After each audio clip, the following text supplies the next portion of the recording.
Welcome everybody to Recruitment Hacks Live. It's Rowella Crouch here from Rowella Jones, joined by Hishem Azuz from Recruitment Mentors. And this week we are going to be talking about building business by creating valuable content. And I know Hish, if you don't mind me calling you that, has lots of fabulous ideas as to how we can do that. Okay, so Hish, do you want to start off by giving the audience a bit of an overview as to your career and how you got to where you are from being an insurance broker to now hosting a very highly regarded and successful podcast, running Recruitment Mentors. I'm just going to say hello to a couple of people before you do. Hi, Sharon. Hi, Caroline. Thanks for joining us. So yeah, just tell us a little bit about your journey before we sort of go into the nuts and bolts of how we can create this content. Sure. Yeah, I'll definitely give you the short story. So yeah, worked in insurance for a couple of years. Worked for a big call center, Hastings Direct, and then I joined a smaller brokerage. And then basically one of the friends and colleagues I had at the time basically left the insurance job and got into recruitment. And by this point, I knew that I wanted to become sort of really good at sales, or that was the career that I wanted to go down. So I was sort of, hungry to see how I could develop and learn. And my friend basically said, look, Hishem, I've been in recruitment for a couple of months now, and I think you'd be great at it. I was still in the insurance job at this point. And yeah, he sold me the recruitment dream, which consisted of you earn 6 figures in your first year. Be able to afford the Rolex, go to Ibiza, all the normal stuff. So I was sold. Started on my journey on, okay, how can I get into the recruitment industry? Ended up joining a small boutique firm outside of London. So I'm originally from Eastbourne, and the agency was based in Hayward Heath. And basically, I then ended up. That's where I live. That's where I live. Oh, okay, yeah. So our office was basically opposite Waitrose, right by the station. Oh wow! And so basically worked there for 2.5 years, and it was a small business. There was about 8 of us when I joined. I sat directly next to the owner of the business, and everything that I learned was from the people around me. Yeah. And my sort of first year was really difficult, really challenging. I went from being the sort of top sales broker in a small insurance brokerage to being bottom of the pack. So I was someone that was really hungry to know how I can get to the top of the leaderboard. And that was just sort of my mindset. So going into my second year in recruitment, my boss said to me, look, Hishem, you've got the work ethic, you're putting in the volume of activity, like it will pay off. Recruitment's a long game. Keep doing what you're doing. And I was just really open to what else could I do, basically. I learned all the typical things that you would, calling the switchboards, job boards, database, all the normal stuff, right? So the only area that I saw that I could improve the most on was LinkedIn. I didn't make a single placement in my first year in recruitment using LinkedIn. How I got taught to use it from the people around me was when you get a job, post about it, send emails, but don't copy paste the whole message, try and make it personal, just really basic. So when I went into my second year and I looked at, okay, well, how can I leverage LinkedIn more? Because insurance professionals in my market are definitely on LinkedIn. Yeah. That was the light bulb moment for me, because I looked at what my competitors were doing. And because the market that I recruited in, if I didn't get a job or a candidate on an exclusive relationship, I knew who they were getting contacted by. So I looked at what they were doing. They're trying to communicate to the same people. And the light bulb moment was seeing that they were doing the exact same thing that I was, which was just using it to shout about their live jobs. And now, having worked in recruitment for a year, I knew that didn't work. I didn't make a single placement by doing that, and no one in my business did, but we still did it. Yeah. So I made a decision, which was to not just use LinkedIn to talk about my live jobs anymore. And I just went on a journey of learning what worked, what didn't, but I just became comfortable with sharing my opinion, giving value, then got the confidence to start doing videos. I then had an idea whilst driving to work to start a podcast, because by that point I started a blog called the Recruitment Rollercoaster. Yeah. Then one thing led to the other. I met Sean through that, who started Huxo Media. He mentored me for a period. I even got him to pitch my old boss and come all the way down to Hayward Heath. We formed a relationship. Then Sean told me there's an opportunity to join Huxo.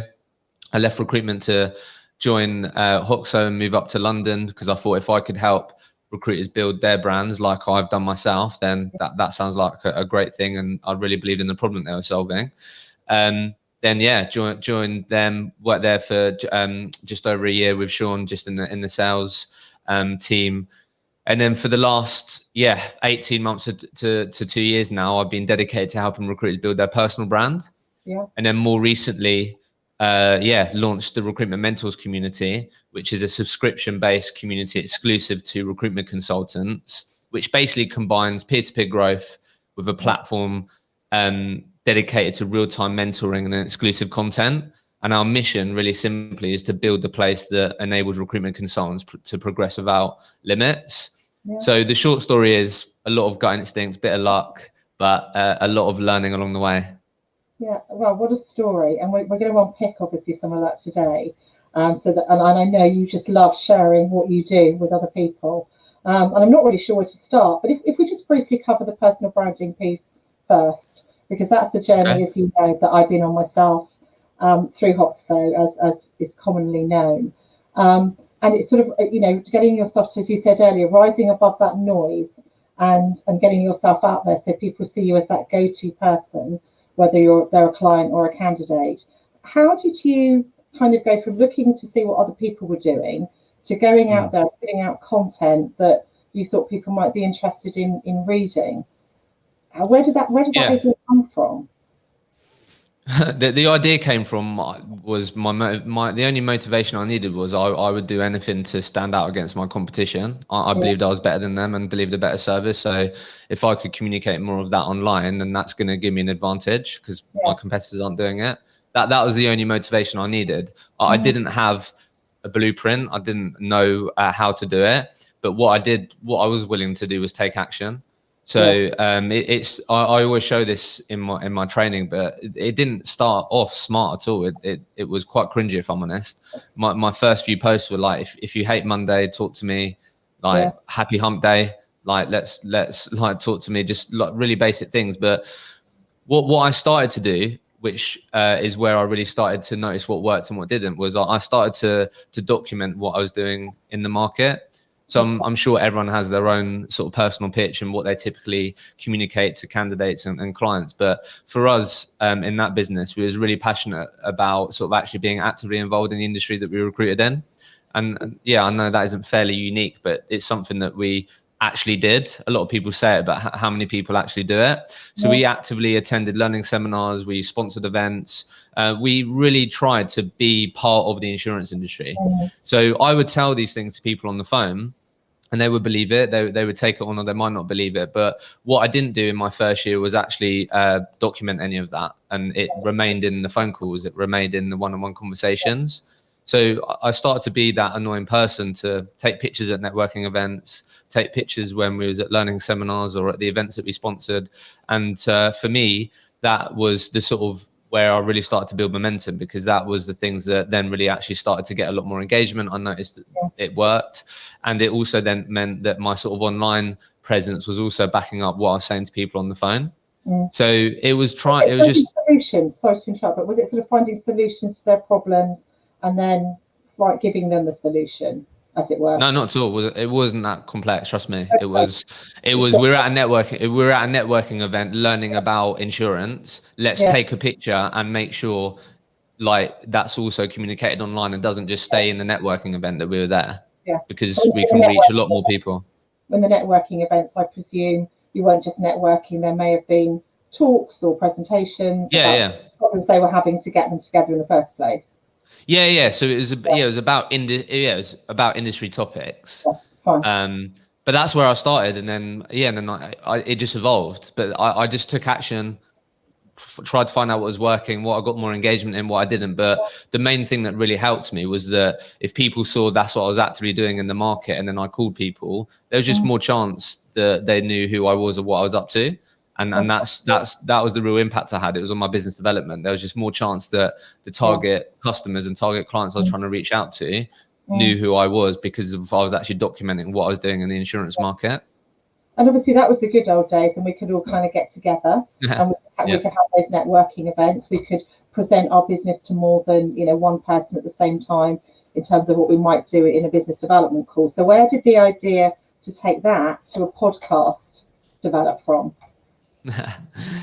Yeah, so look, so the podcast, again, gut instincts and taking action. If I'm honest, that's just something that I don't know why, but I'm happy to take action, basically. And if things don't go right, then you'll hear this on loads of things. It's like taking that first step, right? I'm someone that's willing to take that first step. Yeah. So that helped, but basically, because I got over the challenge of being worried about other people's opinions and sharing content, I got over that when I started sharing stuff. I had ideas and I took action on them, basically. First year in recruitment, horrible. And one of my bigger clients was Bupa at the time. And we typically flipped failed recruiters into Bupa to be sales advisors, right? And I would actively, sorry? You thought you might end up there if you didn't take action. Yeah, but basically the reason why I tell this story is because I spoke to so many recruiters that got sold the dream that I did. Yeah. Right? This is what it's going to be like. They got told about all the good things, right? And I experienced that isn't, no one tells you about the constant rejection. No one tells you about the thankless tasks that you have to do in recruitment and all these things, right? So I thought, well, like, wouldn't it be great if I could just share my journey and actually share the reality of working in recruitment, right? Yeah. Because when I looked for a job in recruitment in before 2016, right, yeah, there wasn't much content out there. It's completely changed. Yeah. There wasn't many podcasts. There was hardly any podcasts out there. I read a book called Rich Recruiter. I looked for content online, and it was just the same stuff. It was, you can earn a lot of money and all these things, but I wasn't able to paint an actual picture until I got in there. So after my first year, the best way to describe my first year was it was an absolute roller coaster. So I've had an idea to, okay, well, why don't I start actively sharing my perspective of working in recruitment to give a real reality of what it's like to work in recruitment, in hope that someone could read this and make a better decision to join the industry, or know that they're not, what they're going through, they're not going through alone. Yeah. And it was called Recruitment Roller Coaster. So it started as a blog.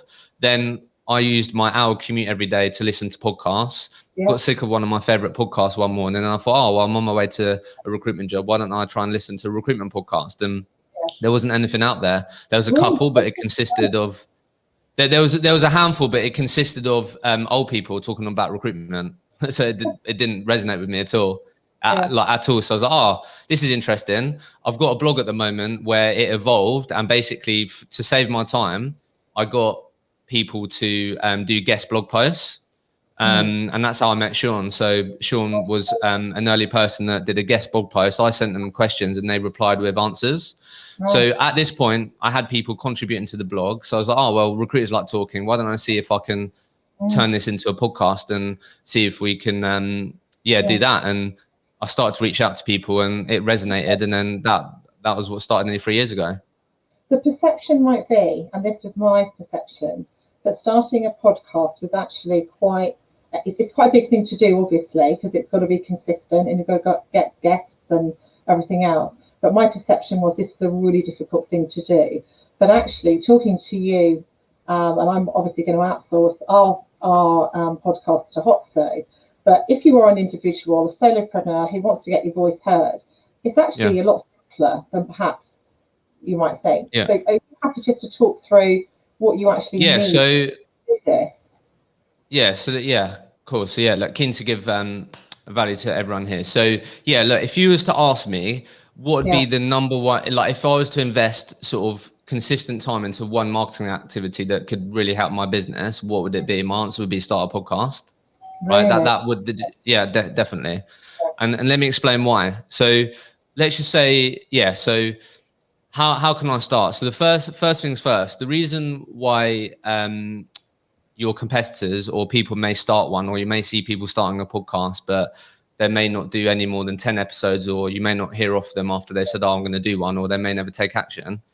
It's basically because recruiters don't think about how it can tie in with the commercials, like how it can actually help them make money, right? And this is like branding everything. So for me, like if you were to think about starting a podcast, and this is what I've done with a number of recruiters, you need to take a step back and think and be strategic about who you want to get on. That's the first thing. Before even considering how, it's like, right, okay, so if I was to start one, who would I want on it? And this is what I do with people. You need to think about it as your sort of dream 30 guests. Okay. Your first 10 guests should be existing clients. Your second 10 guests should be target clients, and your third 10 guests should be thought leaders in your space. You start with your 10 existing clients because you've got a relationship with them, so you should be more comfortable having a conversation with them and recording it.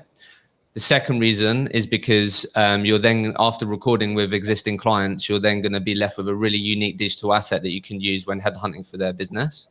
The second 10 is target clients. You actively call people and go, hey, I don't want to speak to you about recruitment. I want to speak to you about coming on a podcast that you host. The reason why we started it is because we want to inspire the next generation to come in the industry that we're both passionate about. How open would you be to sharing how you got to where you got to help people that want to get to where you want to get to? How open would you be to helping us on getting that story out? You're going to get a lot more yeses than you are if you're leading with are you hiring? Trust me. So that's the second 10, next 10 target clients. And then the third 10 is thought leaders. So who do people want to listen to in your industry and your market? And then you can piggyback off their brand. So before you even think about equipment or anything, think about who you want to get on it. Once you've mapped out those things, then you reach out to people and go, hey, I've got this idea, thinking about starting a podcast. What do you think? Would you come on it? Get 10 yeses. And then you start thinking about, okay, how do I do this? What's the equipment like? Take action. That's what it's about. So take action, and you don't need to buy anything. Like, start by asking people, and then you can sort the rest out later. But the reason why we're having this conversation. Sorry, is it right that you started using just your phone? Yeah. So you got two options. So I started my podcast, and loads of people start their podcast with an app called Anchor. Right. It's completely free. It's completely free. You can do everything through your mobile phone. It gets in all the relevant places. You record the conversation on your mobile. You just need their contact number. They don't need to download the app. You record it through it, and the technology in the app means it's good quality. Like that. That's all that you could use. Yeah, or you could go down the route of doing what we're doing, record it, then get it uploaded. You could do that. But I guess the reason we're talking about this is because like it's this whole idea of like winning business by giving, right? So the reason why we're talking about this is because like you will find it extremely difficult as a recruitment consultant in today's day and age if you can only talk to people about hot candidates that you have, or like just the normal things. Like you're just going to get lost in the noise. And you're going to be fighting an uphill battle. So the reason why we're talking about this and why I'm having loads of conversation with recruiters, and I've seen a lot of recruiters start their own podcast, is because recruiters need other ways to talk to people about. And one of the great things about recruiters is that like it's your job to be the conduit of your market, and a podcast basically can enable you to do that at scale. If you're bringing the best people in your industry together and bringing their conversations into one place and one forum. So that's why we're talking about it.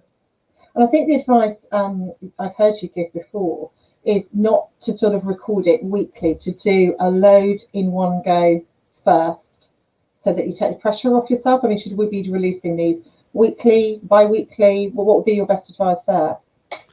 Again, I think, ideally, we want to get to the point of once a week, but if that scares you, do once every 2 weeks. Again, it's about taking action. Like nothing will happen if you don't record that first episode. So ideally once a week, but it doesn't have to be. I think the advice I always give to people is you want to try and record 3 or 4 before you click publish, so then you have some breathing space. Recruiters, you're busy, you have to manage your time, but that's why you have to think about, instead of this being an extra activity, how can we make sure it's incorporated with what we're doing? If you're spending time speaking to clients about interviewing your podcast, coming on your podcast, and then they're on your podcast, that's business development. It's not an extra activity. It's business development. So always try and give yourself some breathing space. Okay. It's amazing because, I started in recruitment a long, long time ago. This would be the furthest thing from my mind that I would think to be doing now. But as you said, you can sell to so many people. It's also a very valuable asset afterwards, because obviously it can be published on YouTube or, other places. It sits there forever. Yeah, and should we be worried about the metrics that go with this? Because I know you said it took some time. I mean, how many people on your podcast now listen to your podcast every month? And on average, anywhere between sort of 15,000 to 17,000 people. Yeah, so obviously we might get a few hundred maybe after a few months. Is that something we should be worried about, or it just will definitely evolve? over time? Or is it about the quality, really, of the people that are listening at the end of the day? Yeah, for me, my mindset at the beginning, when I used to get 30, 40 people listen to the podcast at the beginning, was if it helps one person, I'm happy. Yeah, So for me, the good thing is, right, a lot of recruiters here or that listen or are here or listen back to this, there's a good chance that you're quite niche. Yeah. So actually, if you start a podcast that's about procurement, or you start a podcast about a trainee lawyers, there's a good chance that if you get a few hundred people that listen to that, which you will, who's going to be listening to that? Trainee lawyers, procurement professionals. So it's like, yeah, like how long will it take you to, like, you know, right? You're building your brand. Like, how long will it take you to get in front of these people? And the great thing about podcasts is the amount of time people spend listening to them. Yeah. So on average, people listen to podcasts anywhere between sort of 30, 45 minutes. Yeah. So that's why it's just super unique, because people really get to feel like they know you, right? And these things, like, whereas if you compare that to LinkedIn, compare that to YouTube, we're talking seconds of watch time, we're talking minutes of watch time. But this is the great thing about a podcast, is that it really builds like engagement and connection with people, because people are there to listen. Yeah, no, it's fantastic. It's really great advice. And then you were talking about some other ways in which people could create valuable content for clients. Yeah. What are some of the other things that you've done that you think would be useful for us to be looking at right now? Because LinkedIn is only getting busier. There are more and more podcasts coming out. What other ways can we, produce this content that's going to get us above the noise, so to speak? Yeah. So I'll just to be clear, I'm talking from speaking to people. So I'm just sharing what I've learned and heard recruiters do. Yeah. So look, I think so we had a session not too long ago in the community with a guy called Mark Thomas from Eames Consulting. So I want to sort of reference him, because this is his idea. So he just communicated it in a really good way, right? So let's just say, client. So back in school when we used to do those mind maps. Yeah. Right. Oh, yeah. I know we were talking about this before the show. So like, it's all about, so if you put client development in the slap bang in the middle of your paper, right? Yeah. Like, how many branches or how many lines off of client development can you add with what you're doing at the moment? Like, how many things do you do that is like contributing to client development? Right. And the chances are, like, if your client development involves speccing CVs, getting referrals, speaking to existing clients, speaking to new clients, like cold calling or whatever you're doing, like there may not be many branches, right? Maybe 4 or 5 potentially, right? So the reason why we're talking about this is because, like, it's about adding as many branches as possible, as many touch points as possible, to that sort of client development mind map that can enable you to either be front of mind in front of your clients or potential clients. So when you do call them, there's more of a chance they know you, like you, more chance of them trusting you. And that's why this is important, because you need to have as many branches as possible, right? So that's the first thing. It's about having a multi-channel approach. That's what it's about. So the other things that recruiters have been doing, podcast is one, which we've been speaking about. It could be really simple things like, so I heard all different things. So you've got things like going old school and sending things in the post to people, like trying to grab people's attention, doing stuff like that. That's been working for some people. Then we've got things like roundtables, right?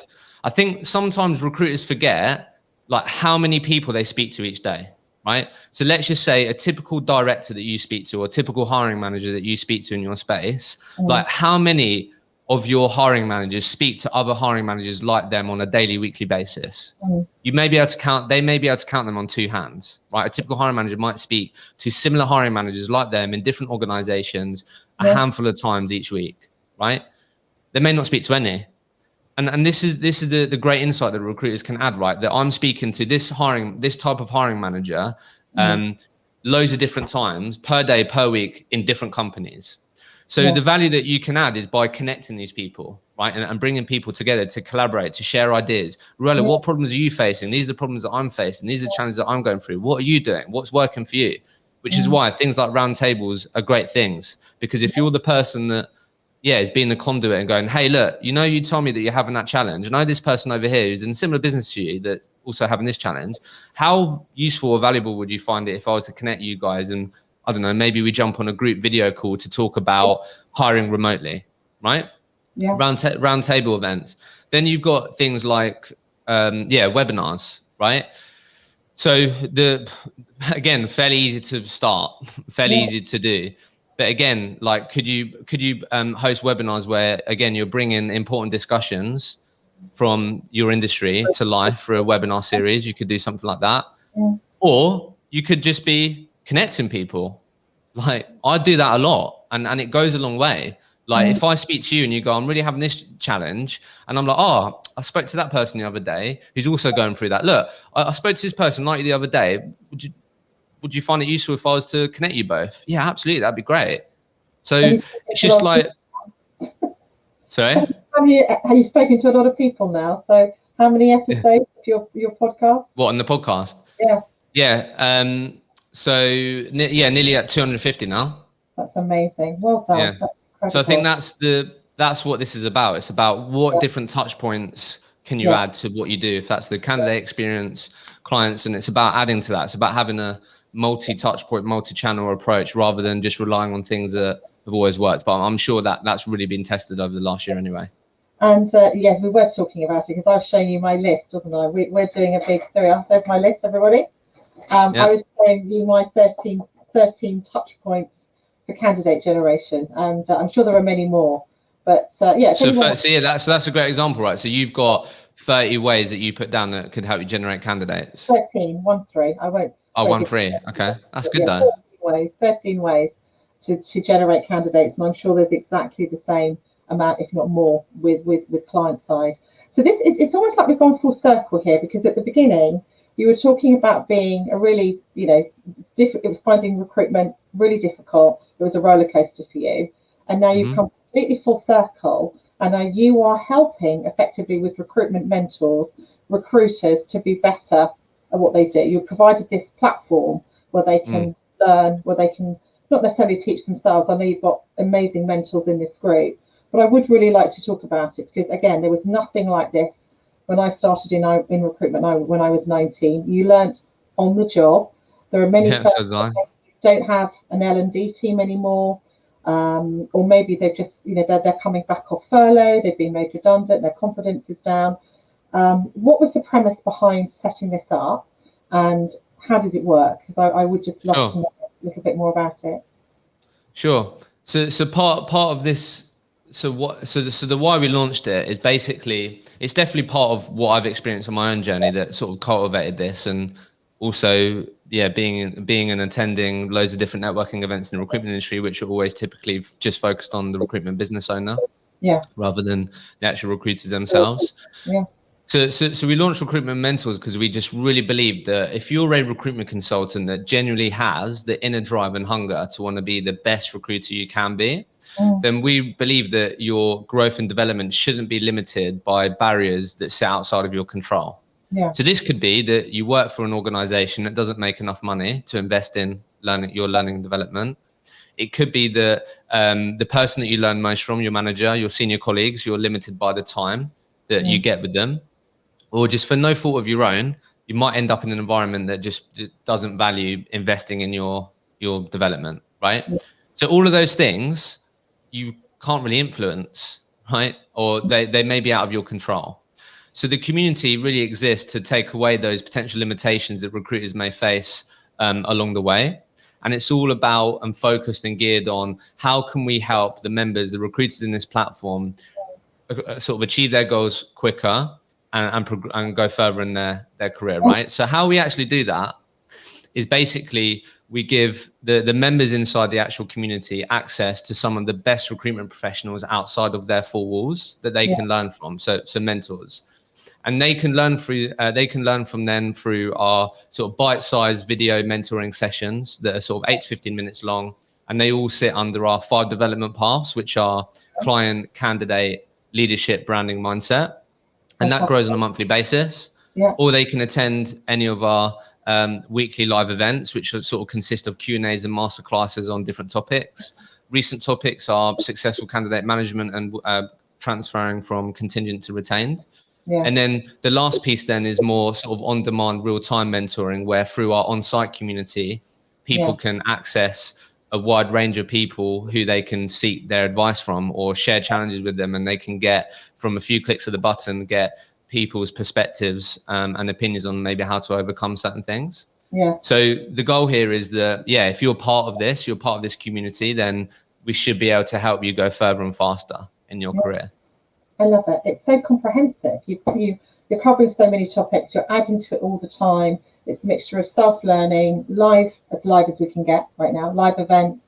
It sounds phenomenal. And I think Katie is going to put the details of that in the chat box so people can have a look at. I think just quickly, sorry, the main point here is that, like, the mentors, you're only learning from people that are sort of on the tools today and have been successful in today's market. That's what really resonates with people. So all of our mentors just follow a really simple golden thread: is that, one, are they actively recruiting today, and have they been successful in today's market? Have they, and they've all typically gone on that typical trajectory of like trainee consultant all the way up to director, head of, manager, or whatever. And are these people passionate about the industry, passionate about changing the perception of the industry, and passionate about helping those within it? And that's what's amazing about this. All these people willing to come together and share what's worked for them. But it's about learning from people that are actually doing it, rather than getting advice and having trainers that train you that maybe did recruitment 5, 10, 15 years ago, which can make you sometimes feel like, as a recruiter, like, I get what you're saying, but look, you don't do what I do. You're not in today's market, right? And we want to remove that friction. And that's the sort of important part. Super. What really resonates the whole time is you keep saying, take action, take action, take action. There's no point us sitting here talking about all these fantastic initiatives if people aren't actually going to do it. It was the same with my personal branding journey. I could have sat there for 16 weeks and done nothing, but we took action. And I just love what you're saying there. There are people out there who do have a growth mindset, but there's no point us having these conversations if people aren't actually going to do anything with that information afterwards. So on that note, I'm just going to say thank you so much for being our guest today. You've given out so much fantastic content, and I know you are very loved on this platform, because when people knew you were going to be my guest, I had lots of lovely messages. So thank you for everything that you're doing for our industry. If anyone wants some top tips, my 13 top tips on how to generate candidates, you are more than welcome to send me a message, and I will send it through to get it all beautifully typed up and send it through. Recruitment Mentors is detailed there. Lots of great podcast tips. Before we go, what's your sense of what's happening in the market right now? You are talking to leaders of recruitment owners all the time. What's your, sorry to put you on the spot, but what's your sort of general feeling of what is happening out there in the market right now? So I'd always sort of hesitate by just saying, it seems all like really positive, because I'm sure there's a lot of people that found it really hard. Yeah. But the conversations that I've had over the last sort of couple of weeks have consisted of, we've just had our record month, we just had our record quarter, things are really busy. Like, so it seems like what it seems like's happened from conversation is that for any business that maybe was holding out or waiting until things blow over, they've got their financial year going into Jan all sorted. They know what they wanted to do, and they're like, right, we just need to crack on and do this now. So one, busy. It seems like people are positive about it. People have had good months. I think the challenge is that maybe, I know again this doesn't translate to everyone, but some of the common challenges I hear from people now is that we've got work, we've got business. It's the candidate piece that's really difficult. And I know everyone would have said, we're in a candidate short market before and these things, but I think it's a mixture of how can we instill confidence in candidates making a move in today's market. And also, how can we sort of make sure that we're delivering an outstanding service to the candidates that we work so hard to actually get on and speak to. So I think it's the candidate piece at the moment that people are sort of really working hard on, spending a lot of time on. But that sort of have its own sort of nuanced challenges in today's market, it seems like. But overall, it seems really positive. I mean, the weather definitely helps with that as well. So. Oh, absolutely. Well, thank you, thank you so much. If anyone wants to get in contact with you, I presume you don't mind them connecting to you through LinkedIn, throwing you some questions about that podcasting piece in particular. But thank you for your time, and really appreciate you being here today. Thanks. Thanks, No worries at all. Thank you. Thank you.